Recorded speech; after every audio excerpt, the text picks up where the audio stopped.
Right, so we take the next lesson, and that is basic concepts and principles of government. If you want to understand government very well and you don't know certain important governmental issues or concepts and certain governmental principles, rules, which we must apply in government, then we'll have problem. So that is why, as one of the primary lessons of government, you need to know certain concepts and principles of government. All right, so you can just see a very beautiful diagram here giving us an analysis, a pictorial analysis of what we are going to be learning under this topic. Okay, take note of that.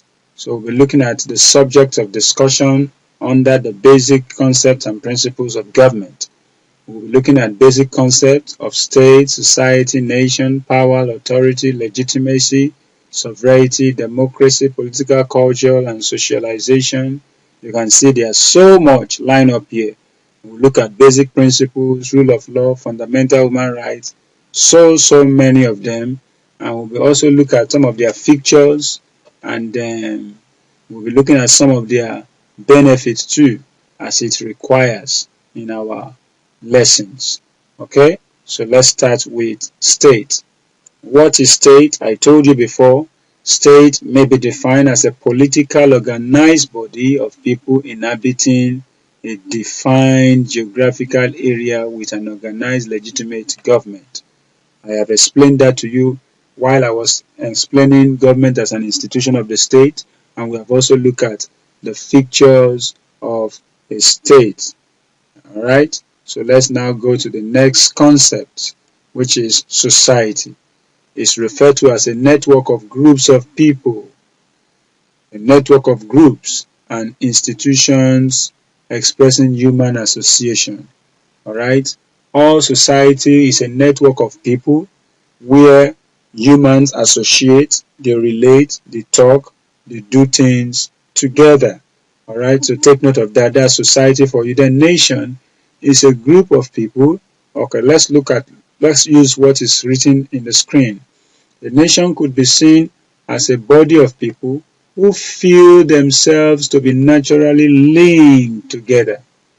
So they believe they have this natural connection with each other, and as a result of that, they share common ties, believe that they can live happily together and not satisfied when they are disunited.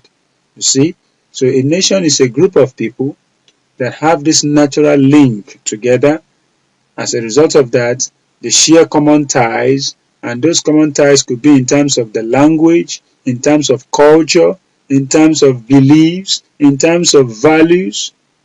It has similar way of speaking their language are similar, their beliefs are similar, their talking, their way of doing things, their way of life, their custom, their norms, their traditions are similar. All right, so such group of people that believe they are naturally linked together, speaking the same language, the same culture, believe in the same culture, norms, values, we refer those group of people as a what? A nation. We now have power. What is power? Power can be defined as the ability to influence the behaviors of others through the use of force. Okay? Ability to control other people to do certain things through the use of force. You are not just using influence now, but you are using force to do it. That's power. It is the capacity to enforce decisions and compel obedience. Alright, take note of that. It should be noted that sanctions are used if there is non-compliance. Where you use your power to tell people to do things and they are not, then you use sanction. Alright, so take note of that. We want to look at the forms of power. The forms of power. Okay, when we say the forms of power, we are looking at it from the angle of the various way power can come, or not can come this time around, but the various kind of power that can be in operation. Right? So we have the military power. When we say the military power is exhibited by the armed forces of any country. Maybe the armed forces of Army, Navy, or Air Force. They are the one that exhibit this power. And sometimes, or most times, they exhibit this power to control a group of people in a country. And this instrument can easily be manipulated to overthrow a civilian government. Sometimes the instrument of their power, they can use it to overthrow a particular government, just like the case of how the first coup took place in Nigeria. Late Colonel Aguiyi, how he overtook the government, and the different sectors of coups, military coups that took place in Nigeria, that of General Murtala Mohammed and Obasanjo, that of Aguiyi, that of Buhari, and that of Ibrahim Babangida. All these military governments, they applied the military power to overtake government, and it's also a form of power. Let's take note of that. It's very important.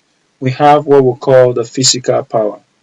Of course, you should know that physical power connotes the act of applying force in order to make people do what they ought to do.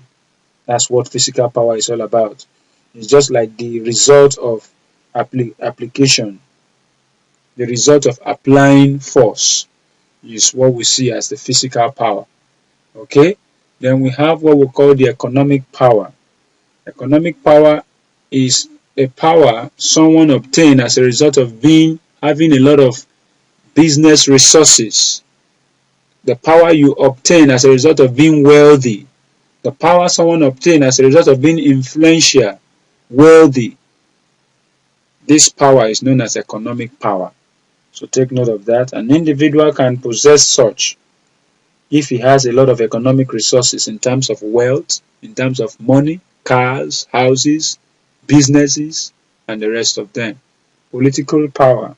It is the power that is given to ministers, presidents, governors as a result of they being elected into office by their followers who are known as the electorate. Okay, let's take note of that. We also have sources of power. We have different sources given to us here, the areas or the origins where we can obtain power. Power can be obtained through economic resources, just like I told you.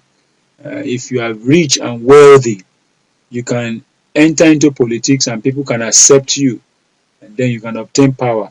One of the things that helped Abiola to even win election and become popular in Nigeria and almost won. He won, not almost, he won an election, but if not that, it was denied by General Ibrahim Babangida. He won the election, but one of the power that helped him gain popularity was economic power. He was so wealthy. In fact, as at that time, he was the richest man in Africa. Who knows Dangote when Abiola was living? Dangote was just starting business then, but he was not. In fact, the Dangote of our time was Abiola then. So one of the things that helps him was economic power. We also have power that comes through charisma. This charisma connotes your personal quality, your personal trait, your personal attributes. Some people have this character of a leader. They know how to talk. They know how to use wisdom to persuade people to do things they don't want to do. They have ideas on how to carry people along and do things. So some people are given the authority and power to lead because of their traits and quality. That's what this one is talking about.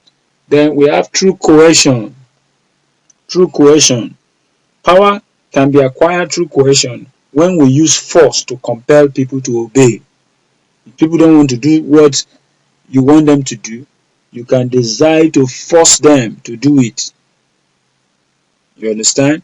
Just like, for instance, the president, the last president, military president that died before civilian government took over was General Sani Abacha. He wanted to use force to become the president of our country. But because it was not God's will for such to take place, he didn't succeed. If it was God's will, his own will was that he has even enforced it. But because God's will want to prevail, that was why what happened actually happened. Okay? So some leaders are like that. They want to use force to compel people to do what they ordinarily would not want to do. Some leaders are like that. And they will obtain power from it too. Through constitution, what the law says. Most civilian government obtain their power from the constitution.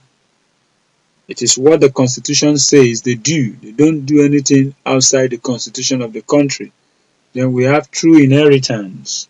Some people obtain power of leadership as a result of the fact that their parents are the last king before they died, and then the power is now transferred to them. So people obtain power through inheritance based on hereditary or royal family heritage.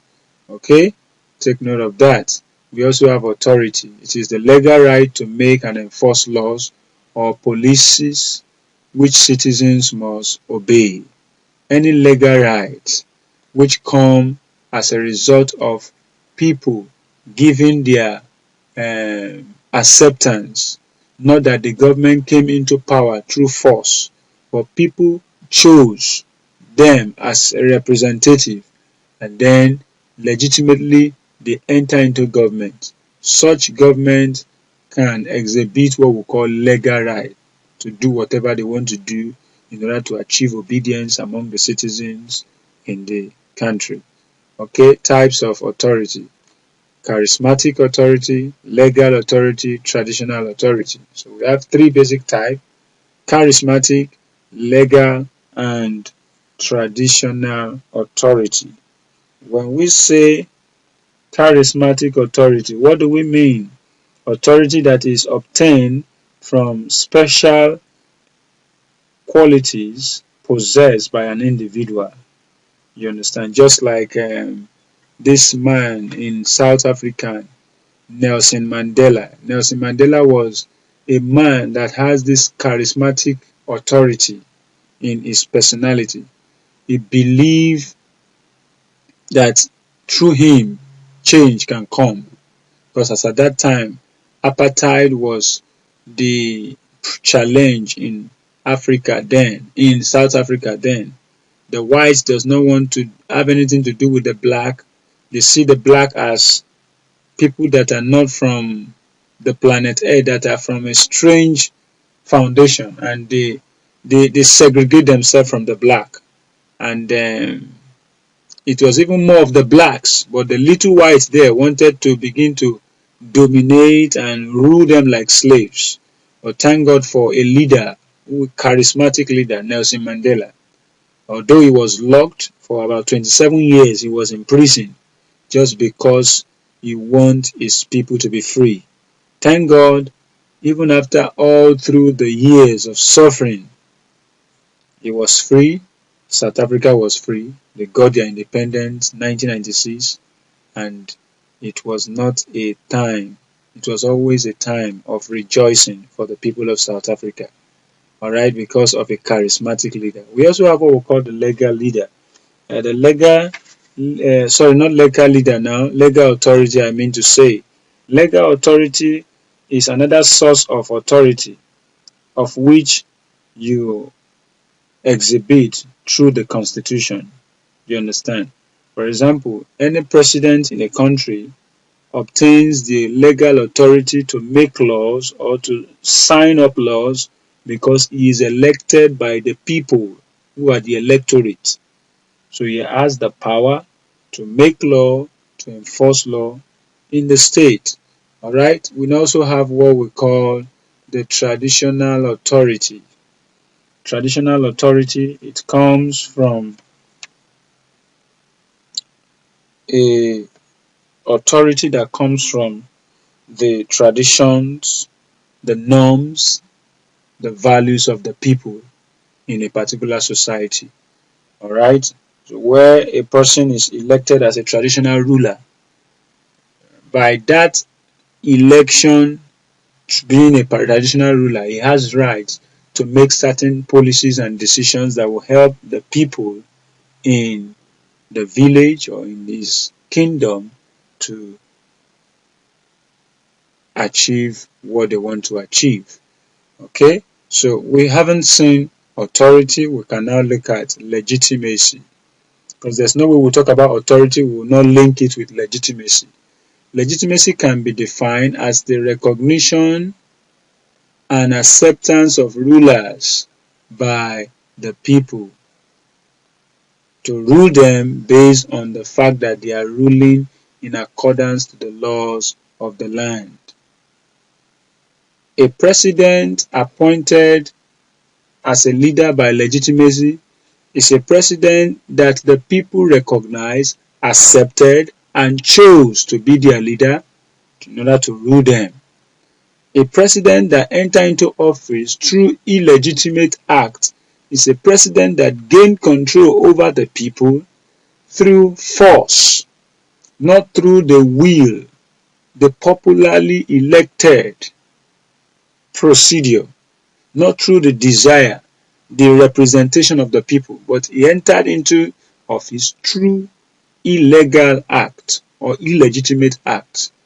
Alright, so legitimacy takes place when people recognize and accept their ruler to rule them on the basis of the law of the land.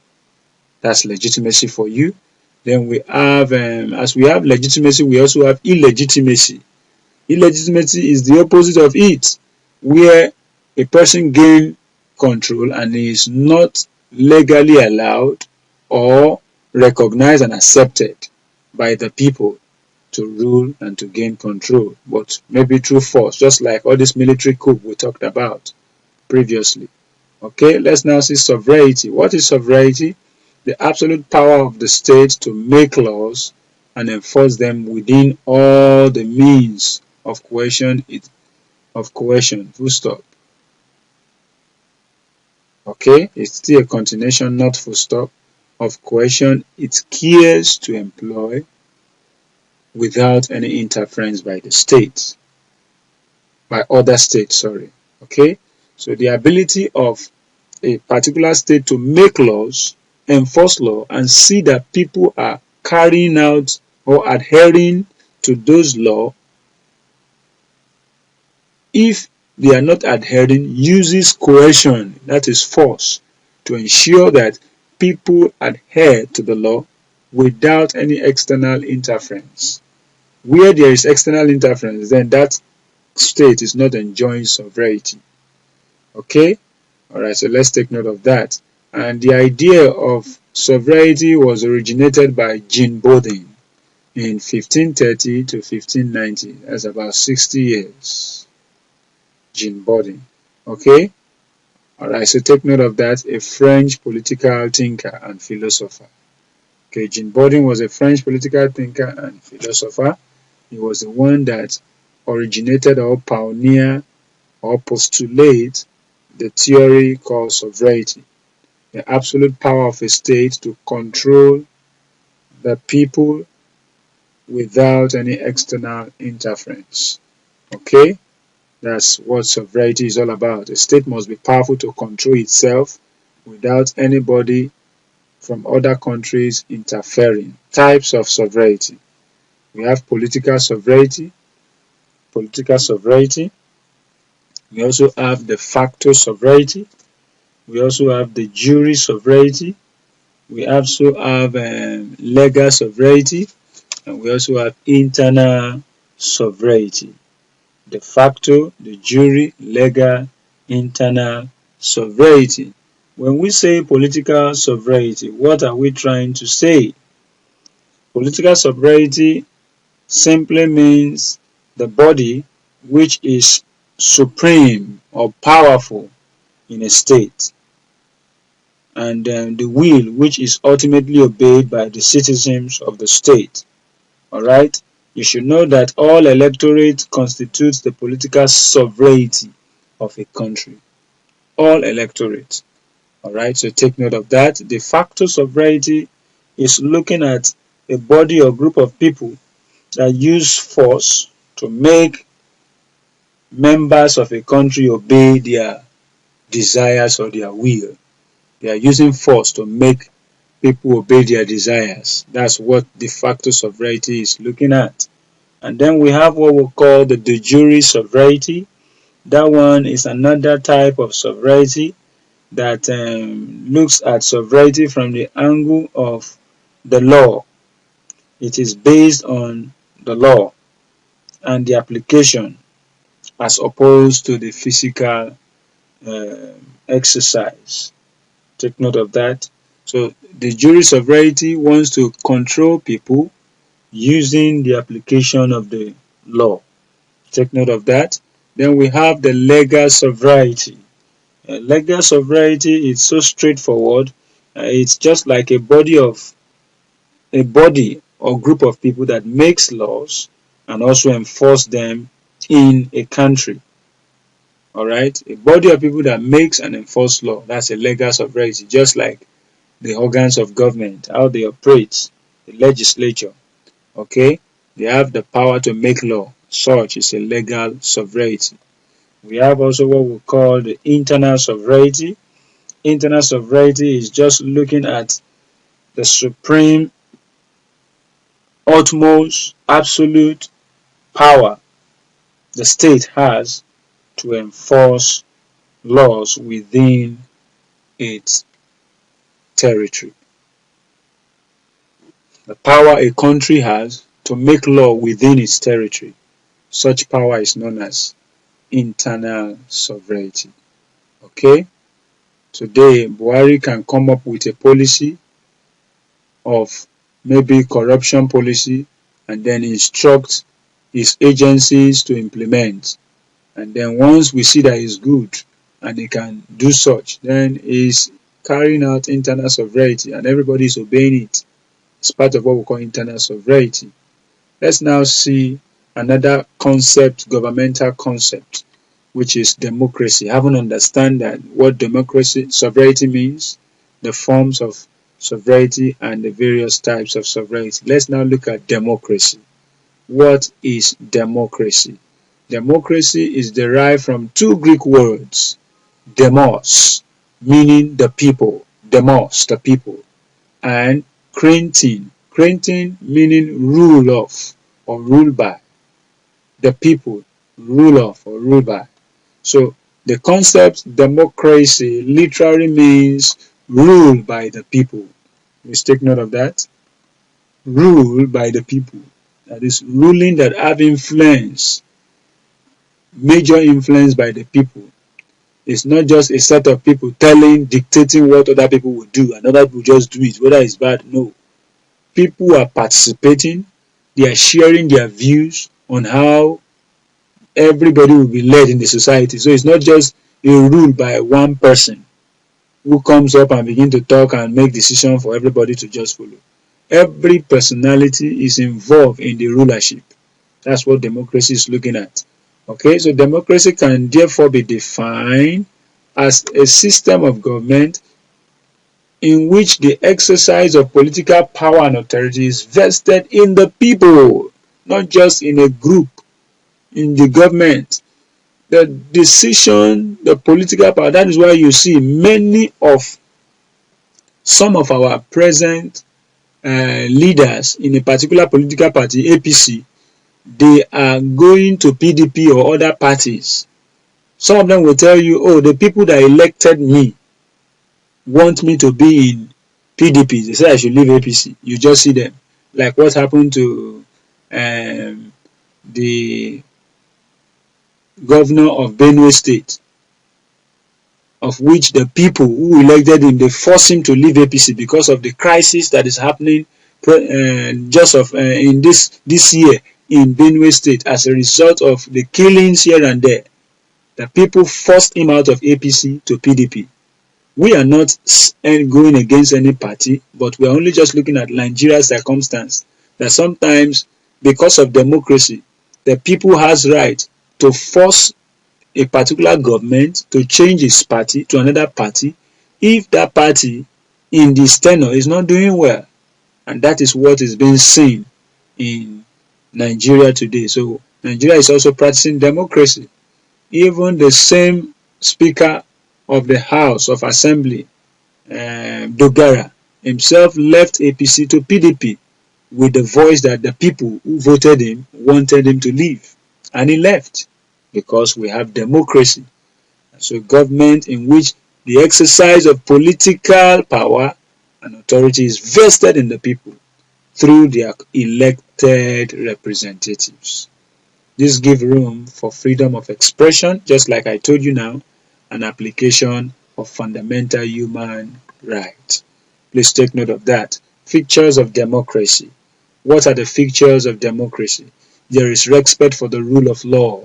Please take note. In democracy, nobody is seen as one who is above the law. Everybody is subject to the law. Everybody is operating within the confine of the law.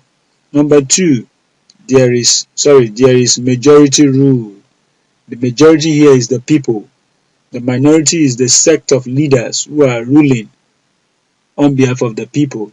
But the majority is the people. The people has a lot of say to what the government are doing.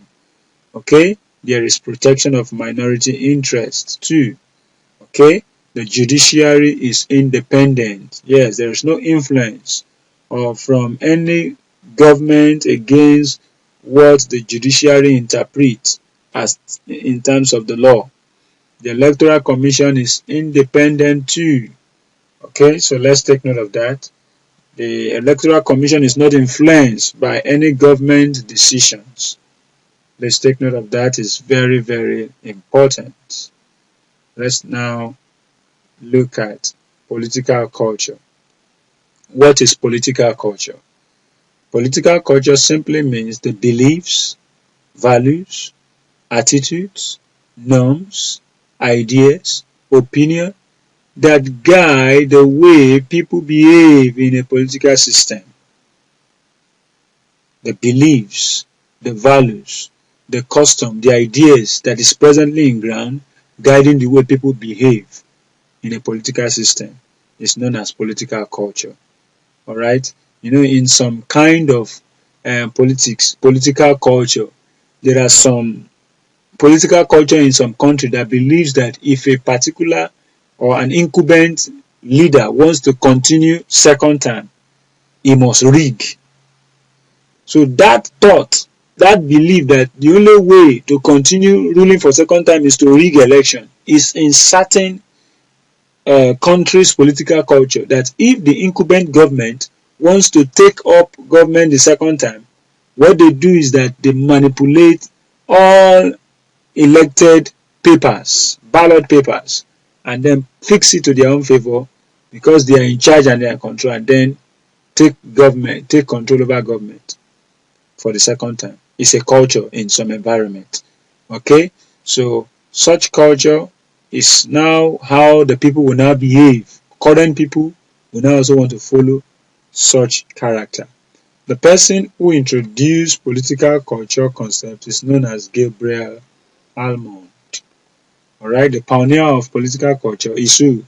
Gabriel Almond. You can be tested in a typical JAMB style question or OBJ WAEC question. Features of political culture. The features of political culture includes the following. Evaluative orientation. This refers to the extent to which people can assess the operation of the political system of government of a state. Okay? How can people have access to the operations of the government of our state? Do they have right to express themselves and the government listen to them and act on what they have said? Do they have rights? Is their right to say their mind given to them? Can they have access to the books of account? Or can there be any way the way the government has carried out their activity for a particular year will be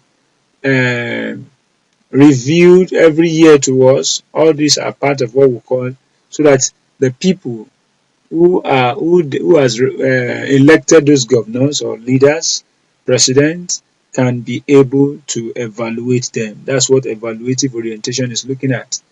Cognitive orientation, it has to do with knowledge and understanding of the people about the political system. Does people has understanding about politics? Is part of the features of political culture. Affective orientation, this has to do with how people feels, support, and become loyal to the activities to the activities and performance of the government. Alright? How does people feel? How does people react?